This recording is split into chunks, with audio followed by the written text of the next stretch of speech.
But for now, we can move to the football previews, which, again, are usually quicker in length, people. So bear with us here. I'm going to call an audible and do Michigan State versus Western Kentucky first.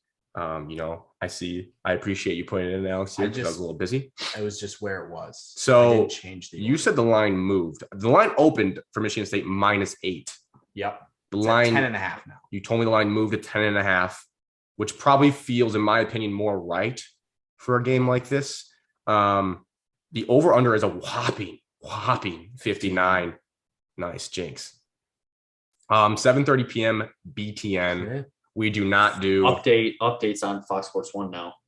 Whoa. Really? Because yes. Western Kentucky is serious. Is that it's why? On Fox Sports 1. Interesting. I'll tee it up to you guys for preview of this game. It's homecoming as well. I need to get a screen pulled up here for Western Kentucky so I have at least something to add to this conversation. They lost to Army and they lost to Indiana, and they blew out a terrible team. Yeah, I feel like that's a little overlooking it. They lost to Army by a couple, and they lost to Indiana by a couple. However, they scored late against Indiana to make that closer than it really was. It's about a 10-point game the most of the game. As someone that watched that. Western Kentucky averages 41.7 points per game, but they are giving up 30 per game.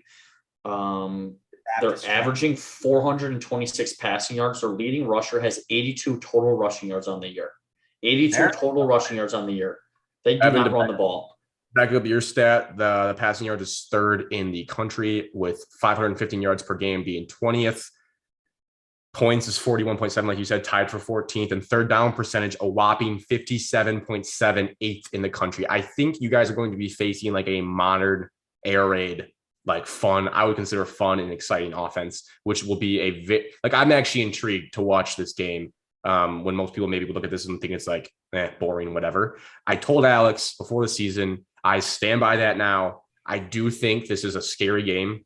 If you're a Michigan State fan, this is a scary game. It's obviously on the Grant's power. Well, as now the show is must-win power index ranking, which is the best post Shout Out Michigan Sports has ever had on Instagram. Shout out to us, Alex, for brainstorming the idea, and we're working it through with our heads. This is obviously a must-win. This is even a fire upon loss. I'd go that far. Obviously, you wouldn't fire everyone upon the loss. I could not. But you wouldn't fire everyone upon the loss, but you'd feel like you'd want everyone fired in the moment. It'd be super embarrassing to lose to Western Kentucky. I can honestly say, just before we continue, I would rather lose to Western Kentucky than lose to Nebraska because it's a non-conference game. And I can safely say that is not. Feels like a loser mentality. We're not going to lose to this Western Kentucky. I think this team is going to give Michigan State fits. I think this reminds me very similarly of a game I saw in person at Spartan Stadium, Utah State. That was 2018. That team was 11-1. That was quarterback Jordan Love. That was a shootout game. I just think this is going to be a track meet, hence the over/under. I'm a little worried about it. Evan, what do you think about this game? It is going to be a track meet. They're going to try to throw the ball all over the place. Pressure, secondary, but Western Kentucky's defense is not very good. Granted, some of these stats are skewed because they did face Army. So their total rushing yards allowed per game is 224, and their yards allowed per game is 439. That's defensively for them. So their defense isn't very good. Offensively, it's going to be a powerhouse. So the over/under, you said 59.5. 59 even. Oh, I got 59.5. I might have to hammer the over. I think it's going to be a high-scoring game. Can our secondary, now our depleted secondary, can we withstand the fast-paced offense? We will be able to. We're 100% more athletic than them. Yeah, I would just say my main points here, Michigan State is more athletic than this team. I think the defensive line, if it plays anywhere near it did against Nebraska, it will help take the burden off our now inexperienced secondary. And number 3, Kenneth might run just absolutely wild over this team. I think the offense might score every drive. They're going to give up points, and it's going to go over. But I'm going to just give my prediction now. Unless you want to give it. No, I'll say this. I felt better about this game for Michigan State after seeing the Army results. But then you have to remember that Army is 4-0. Is a game plan that's a nightmare, and they're just going to run over. And if you don't have a strong run defense, then you're screwed. They only gave up 33 to Indiana. Indiana's offense hasn't been great this year. No, I'm not saying they are, but that's a Big Ten team. I would say that I know they scored late, but the Indiana final score makes me a little bit more nervous for this game than I was after seeing the Army score. What do you guys? I think there's a clear key to a game in a game like this. Any ideas of turnovers? Yes, nailed it, Alex. Because Western Kentucky, like you said, is going to struggle to get stops. The only thing that makes a team, but that's what makes this game nervous when a team can actually put up points at the lower level. If they just get one fluke fumble in your guys' red zone or a pick six or a special teams play, it shifts the balance of the game and then makes things pretty nervous. Yeah, and I don't think that is going to occur. And Michigan, like Michigan State, like Michigan, has been phenomenal with turnovers. There surely will be no turnovers from them in this game. They'll hold on to the rock and protect it. So should be fine there. My last point is Indiana scored the first 6 possessions they had. They scored every single possession in the first half. Indiana did. And eye test, Michigan State's better than Indiana. Breaking Evan Camus eye test. Like I said, the score of the Indiana-Western Kentucky game is close. As someone who saw it, the highlights, it wasn't that close. The highlights. Western Kentucky was never in a position to win the football game. 49-21. 49-28. Give me your score. Must win. 49-28. 49-28 must win. Got it. Must win. What'd you say, Alex? How many points did you say we scored? A lot. 49-28. Oh, okay. I'll say 42 to 29. 2-point conversion. Yep. Sure. What was yours, Evan? 42-29. 39-31. Michigan. Hold on to your butts. Grant's got a barn burner there. I just went and found the Utah State score. I think that's almost exactly the same. Really? No, I did not. I have 39-31. So Crouch is going to bat a ball up in the air and catch it himself on the interception in the last drive. He's not Joe Bocci. 7-5. Nobody's Joe Bocci. No. 39-31. And this is like, I'm going to put my face on the divider line between must win and fire everyone upon loss. Which is a super extreme. You guys will be kind of tucked in must win. Mark D'Antonio lost to Central Michigan. And if we would have fired him, we would have never gone to the playoff, won the Rose Bowl or anything. So that would just be so extreme. I would never go to that extreme. And Michigan State beat Utah State 38-31. So I'm pretty sure you looked it up. I did not. I had no idea. I just remember it was nerve-wracking. And then you guys were so spooked on a Friday night that no one went out to the bars with me except Cody and I went and walked around trying to find a house party. And we didn't find anything. It was a bust, but we at least tried. Also, that team finished the year ranked 20. Jordan Love, baby. We did not finish. They were like the Phoenix Suns 50 seconds to the left offense. They just got the only loss I think they had was us. And then they're both. What happened, Evan? I'm previewing. I'm sorry. I'm looking up stats for our next preview, and I'm just mind blown on some of these stats right now. I can't wait to hear them. So, yeah, which one of your faces, based on Alex? Wait. Evan, is your face going to be closer to mine on the graphic? Because I can't put you guys like equally on top of each other. You'd be closer to my face. Evan is not firing. You can move me. I'm not a firing fence. You're 50-50. No, I wouldn't go to all the way to the 50-50. But if you have to move me, you can move me towards the 50-50. I'm going a solid must-win game because you're 4-0. It's a non-conference. In the woodshed, you better win it. I agree. It's a must-win. But if someone has to move, I will move down. I'll find a coach to blame if we do lose, that we would not fire everybody, but fire somebody. I'll find a coach to blame. Love my that. wait was Evan. Fire somebody upon loss. No, we don't do announcers for BTN. We're Fox Sports 1. No, that's right. Same guys as last week. Yep, run it back. That's so boring for them. Oh my God, that's gotta be. No, Marriott. I think they did Helfrich because they kept talking about how him and Scott Frost are buddies because they coach together. So they might do different, but we don't have to get into the weeds. But it's just no. They're not going to. Scott Frost was his offensive coordinator at Oregon. His game is obvious. Michigan, the big noon kickoff. Michigan +1 according to the big noon kickoff. +1 according to Alex at Wisconsin. 12 p.m. Eastern, 11 a.m. kickoff Central. Their time, which is big for this game. Fox, we're a big time podcast when it comes to games. Kick off. Over under 44 and all you can Big Ten football buffet. Oh, hammer the under. Big Ten Big noon kickoff, man. What do you guys think when you look at this game? This game's gonna be. I almost said a bad word. This game's gonna be disgusting. So gross. I don't even think I even want to watch it. I think it's gonna be 3-0 final. I love that for Michigan's chances. Game's gonna be puke in your mouth, gross, like just nasty. As Mel Tugger said, something about double mouth guards. It's just gonna be a nasty football game where you don't know who's good after it. You just were like, wow, that game was mentally draining. Or Wisconsin will blow them out again like they do all the time. That's not true. They do not blow them out all the time. Simply just giving you a chop, man. I'm sorry. I think stats to back up the fact that this game's going to be boring. Let's see. Passing yards per game. Michigan, 164. Wisconsin, 197. Ugh. And let's see. Cade has 3 passing touchdowns on the year. That's it. Graham Mertz has 1 passing touchdown and 6 interceptions on the year. He's really good. 6. Yeah, he's good. They both have right around the same yards. Okay, now breaking down rushing. Okay, Michigan's at 290. Wisconsin's at 202. Right. Teams that they've played, I would say Wisconsin's faced a couple harder opponents than Michigan has. Asterisks there, though. Yards allowed defensively, passing yards about the same, 171 to 187. Rushing yards. Here is the thing that I just could not believe. Michigan's only given up 133, solid for a football program. 133 per game, no matter what you're playing, is pretty solid. Wisconsin is averaging giving up 25 per game. 3rd in the country. Who's better than that? 5. Say that again. Evan, I see Wisconsin's yards allowed.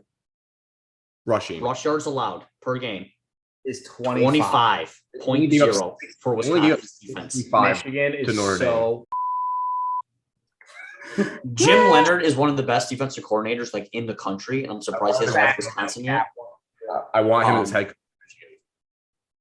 Oh my gosh! This game, I said 3-0. I mean, it's so Evan line up pretty well. To illuminate that, Kyron Williams, widely regarded as one of the best running backs in the country. We can all agree on that. 18 attempts, 43 yards, 1.8 per carry against Wisconsin at Soldier Field. Yeah, which is a neutral site. It's like half crowd, half not. There was a lot of red there. It sticks out. It's mind blowing. You are effed. You are Michigan. Now, what make you positive good is that Notre Dame had to bring in a backup quarterback, Drew Pine, a freshman. He was a 4-star. I looked him up on 247. I go, what is this? And Pine Cone. Yeah, pretty good there. You know, funny. Evan, do you get that one? Jack Cone, Drew Pine Cone. Nice guys. Pyne, not actual Pine. He came in and went a smooth 6 for 8 for 81 and a touchdown, which can give you hope that, you know, an inexperienced quarterback came and was able to find success against Wisconsin's secondary. JJ McCarthy. So if I'm gonna, that actually just gets me jazzed. I wasn't even thinking that, but I was thinking maybe Cade can find some success because maybe this Wisconsin secondary is not solid. Let me double check that with their passing yards per game. 187.3 per game. That's actually not that bad. They're just a solid defensive unit and an atrocious offensive unit, which is why this over-under is at it is. I really don't know. Obviously, last time we played Wisconsin was nightmares. And another stat that you may want to plug your ears if you have Michigan fans that are kids. It's a little one of those skewed ones. Like it just sounds crazy when you say it. But when you dig into the numbers, it's not as crazy. So Michigan has not won at Camp Randall since 2001. And they won, see, Evan goes crazy. 1-5. 1-5 overall in that time because you don't play there all the time. You only played there 6 times. 5 losses. So in those games, 2001 was 20-17. Then in 2005 was 23-20. Wisconsin win. These are all Wisconsin wins now. 2007, 37-21. Some points in that one. 2009 was 45-24. 2017 was 24-10. And then 2019 was 35-14. So in the beginning of that was a little bit more closer. And then it gets more lopsided. This feels like if it's going to be a Michigan win, it's going to be like this score in 2016 at Michigan. It was 14-7. That was the Jordan Lewis interception game. It could be like that. Like I struggle to see these teams breaking 24 points. I feel like 24 is a max amount of points for a team in this game. Yep. I'd be stunned if it was over 17 for either team. And I don't want 17. Yeah. I don't want. It's going to be gross. I don't want Michigan fans. If you look at Penn State, it was 16-10. I don't want Michigan fans to be like, oh, Wisconsin stinks because of that Notre Dame score.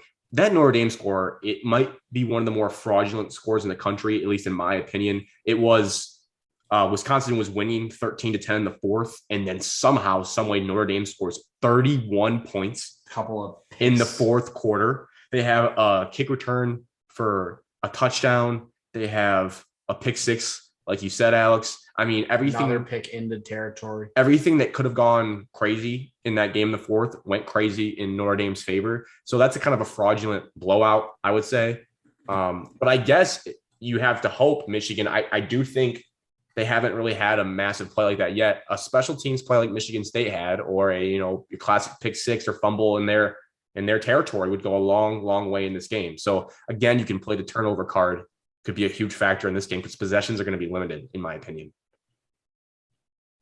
Yeah. Do you guys have anything else really about? I'm just trying to think who I want to pick. One note of concern I didn't get to. It also, I want to briefly mention that for Michigan State fans, you should monitor the Drew Beasley injury. They were talking that seems to be a big deal. It's not going to hopefully matter as much in the Western Kentucky game. I will tell you this injury-wise for Michigan, Josh Ross's health, Michigan's like fifth year starting linebacker. Anyone that watched the Rutgers game knows as soon as he went out in that game with a shoulder injury and he wanted to go back in the game, but the training staff would not let him. Things went downhill. They got more leaky in the defense.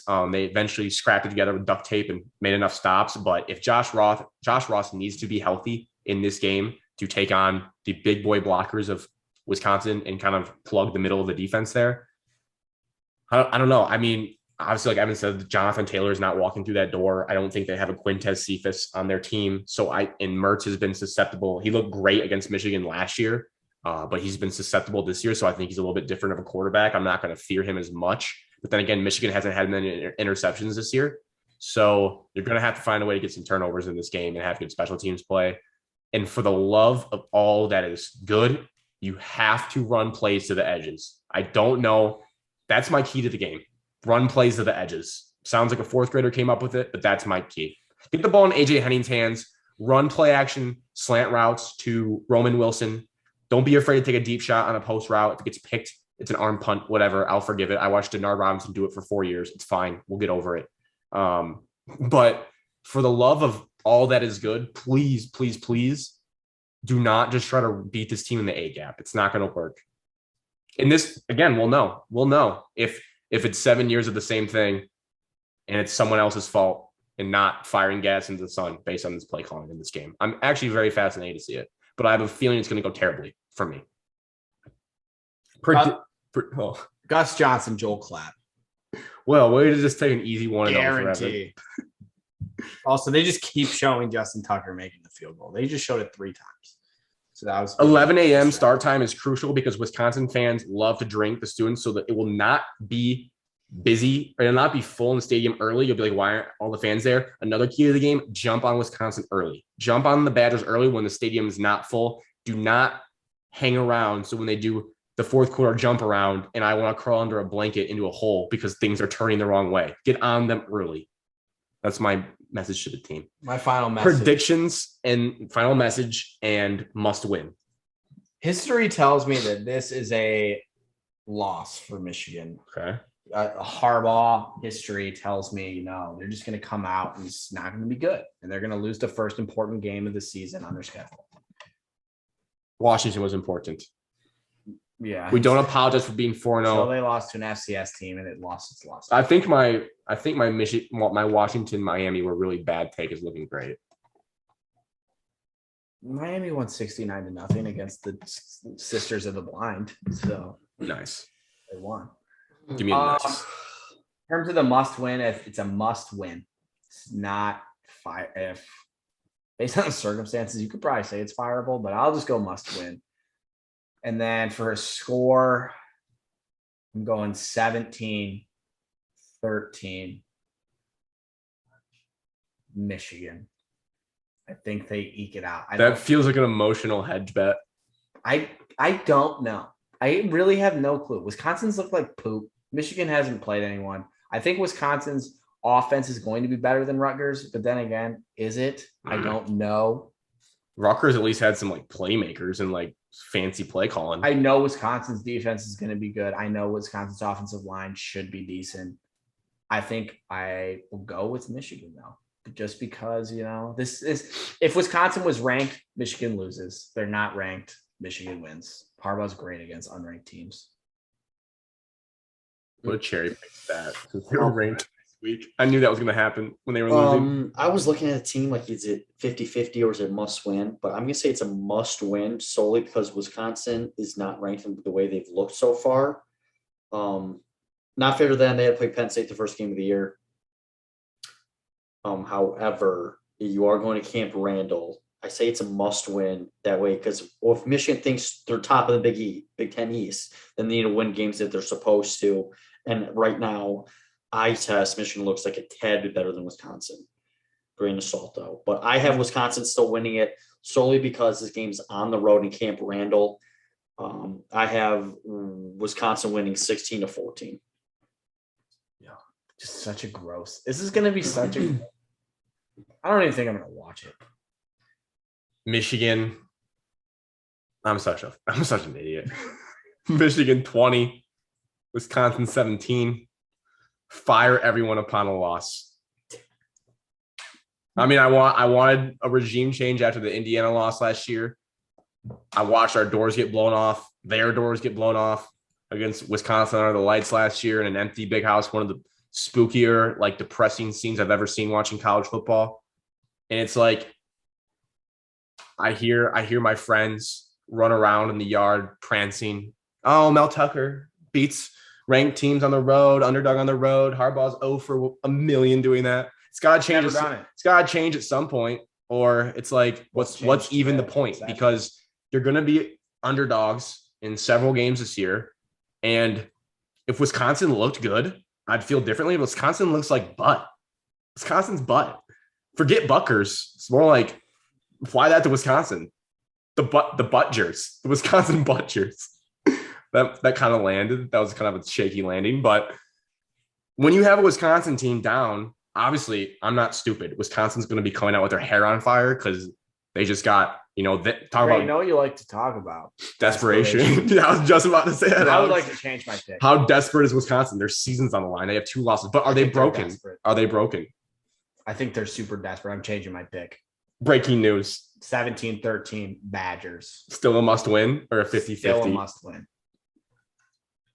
But yeah, the desperation. That's what I needed to flip. You can't lose to Big Ten teams when they're down in down years. And I'm declaring this a down year for Wisconsin. And if you're going to be good, and again, this is with obviously if you're one of those soft Michigan fans or writers, it's like, 7-5 would be a great step for this team this year. Then of course it's going to be multiple people were like, who would say that? Multiple people were like, or expected 7-5 or 8-4 expected. In year 7, you're rebuilding? I don't think so. Well, let's not change the narrative, Alex. Going into the season, Michigan was not supposed to win much more than 7 or 8 games. That's just a fact. That's what all the projections were. If we were also going based on that, Wisconsin, this would be a no-brainer. Wisconsin win. Before the season, You told me Wisconsin was going to blow out Penn State in week 1. I did. I thought they looked good, and now I can adjust. I'm just saying, when I was doing my mocking voice, there's a lot of Michigan fans out there. This would be a 50-50 toss-up game or low-key think they could win because they're like, this team's supposed to be 7-5 or 8-4 after a terrible 2-4 year. No. As a Michigan fan, I hold this team to a higher standard. I told you guys, I looked you guys in the face when this schedule came out. I was upset that we had to play Wisconsin for the 7th year in a row. They're basically in our Big Ten East at this point. But with them being down, you have to win this game. And it's like, I'm ready. I don't know about like firing everyone upon loss sounds aggressive. I'm ready for a new regime upon a loss. I'm still going to leave it as fire upon loss on the graphic. Because that's what it means. That's what it is. But I'm ready for a new regime because it's like, you're just going to watch the same old song and dance happen again and again. Easy, man. They haven't lost yet. You know what would be the perfect serendipity of this weekend, guys? Now that I think about it, this is what's going to happen. I'm going to tell you this right now. It's going to happen. Mark it down.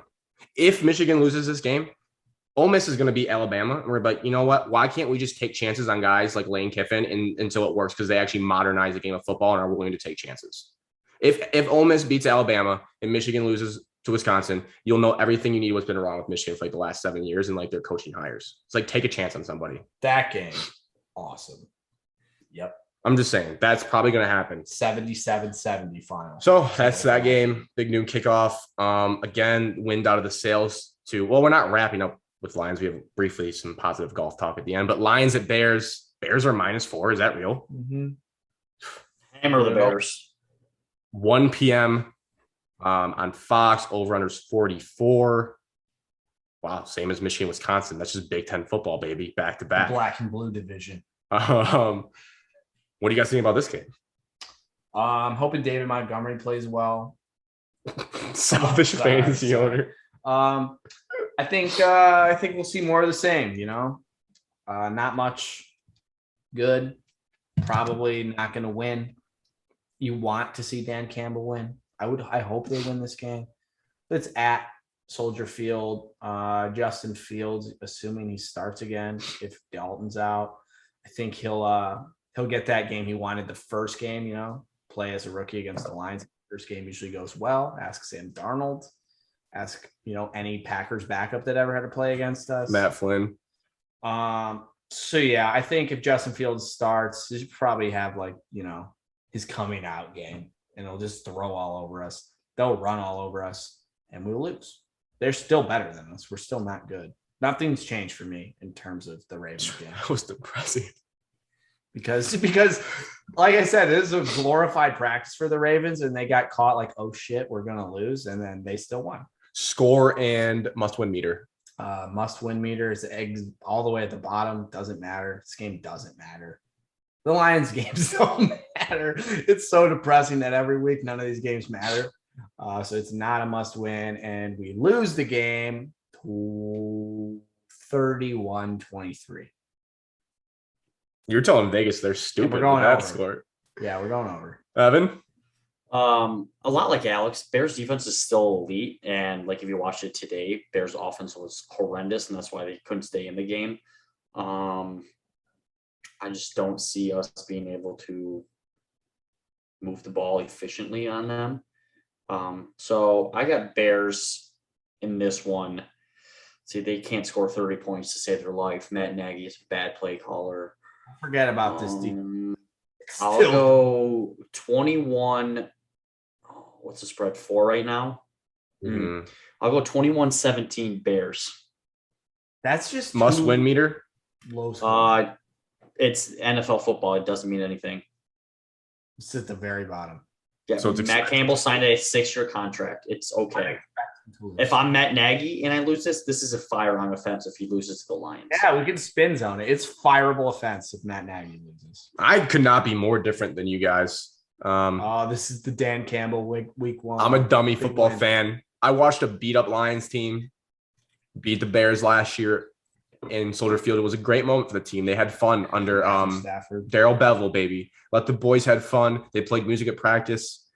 I'm giving you some things to watch as a Lions fan. That's my promise to you. I'm going to give you things to watch to keep you locked in. We're going to be looking to see, guys, if we draw up better schemes for Hockenson now that teams are keen on him as the main guy. We're going to see if DeAndre Swift is on the field for 80% of snaps. Yeah, let's get that's what I'm looking for. And then defensively, I cannot stress this enough. After what I watched Cleveland do, yes, does Detroit have a Myles Garrett? No. But after what you watch with that Bears offensive line and any Bears fans I listen to, like the Barstool Chicago guys and Big Cat, they talk about how bad their offensive line is. If Aaron Glenn cannot dial up some pressure to fluster a rookie quarterback, who I assume will still be starting unless Andy Dalton comes back, I don't know. But if you cannot fluster Justin Fields in the pocket and get pressure on this terrible offensive line, that's going to be a red flag to me. Like, I think if you're Brockers, if Romeo Okwara, I haven't seen every snap, but where have you been? I better hear your name a lot on Sunday. Need you a lot. I'm gonna need a Reeves-Maben blitz sack in this game. I'm gonna need people flying down, playing around with their hair flying off, and I'm gonna take Evan's score 21-17 Lions. And you know what? This is a must win. You cannot go 0-4 under MCDC. We own the Bears. We better put our foot in the ground and say, you know what? We may be a joke, but we're not the worst team in this division. We're better than the Bears. Beat them on their home turf. Must win. I'll be super out on the Lions depressed if they lose this game. You're delusional. when we did our game by game You predictions, are delusional. when we did our game by game predictions, I circled this game and I circled the Bengals game as games you got to come away with. We are the worst team in the NFC North. We are. No, we're going to prove it that we're not. Okay. Well, on that note, I'm just looking to see, quality play, disciplined football, and we're going to lose. Coach speak. Dan Campbell needs more than 3 games before you're throwing out must wins. Must win. Not firing anybody. He inherited. We got to win the game. But to play the Bears. Bears He stink. inherited a bag of dog poop, and The you're Bears are telling him dog to poop. win football games. Yes, it's not that hard. I see The teams. Bears made the playoffs. I last year. see teams worse than that win all the The time. Bears were in the playoffs last year. They're not that bad. The Texans won already this year. We They can't played- go 0-4. They played the Jaguars. If we were playing the Must win? Jaguars, then I could maybe go in the must win. Maybe. That's a battle of the toilets. Soft for saying maybe. We play the Jets. Is that a must win? Yes, because they stink. Good. At least we're not off the reservation here. But I don't think it's a must win. Must win. That's so extreme. No, can't go 0-4 in the NFL. Win the football game. Desperation time.